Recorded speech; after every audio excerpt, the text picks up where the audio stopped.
Before we start the topic of this session, small circuits, let's briefly review what we've learned about individual neurons previously, both structurally and functionally. Neurons are the individual cellular unit in the nervous system. They receive input signals on their dendrites, integrate input information in the cell body, or soma, and determine whether or not to send an output signal through their axon to the presynaptic terminal.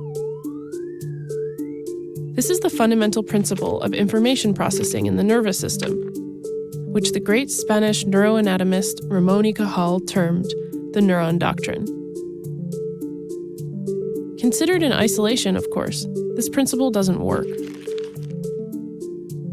Like a bridge in the middle of nowhere without an entry or exit ramp, a single neuron can't receive information and it can't send it onwards in any useful way. Our nervous system, and particularly the brain, works because neurons don't live and act in isolation, but rather they're highly interconnected in circuits. Very much like individual neurons, circuits come in many sizes, small or large, types, sensory or motor, peripheral or central circuits, and have specific functions. For example, specific circuits exist for fear perception, or short and long-term memory storage. Functionally, an ensemble of neurons, like a brain, does something very similar to what each individual neuron does, according to the neuron doctrine.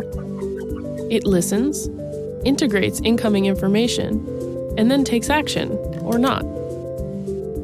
And just like individual neurons, circuits are highly regulated by the type of synaptic inputs they receive.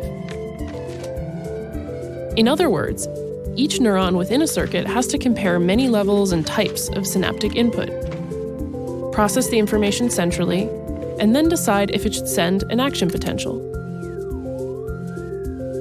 For this decision-making process, it matters first and foremost what types of input a neuron receives.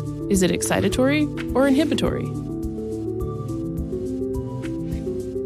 Second, it matters where along the dendrite the input occurs, since the farther away from the cell body, the higher the likelihood that the signal attenuates or loses its strength on the way to the soma.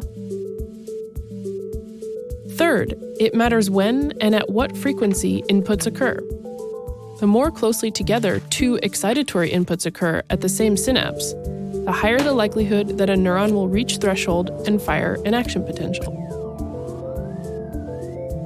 Lastly, if an excitatory input is interrupted on its way to the soma by an incoming inhibitory input, the signal will die and the soma will not fire an action potential. These are only some mechanisms by which our brain functions in small circuitry. There is still much to be discovered, so let's take a closer look.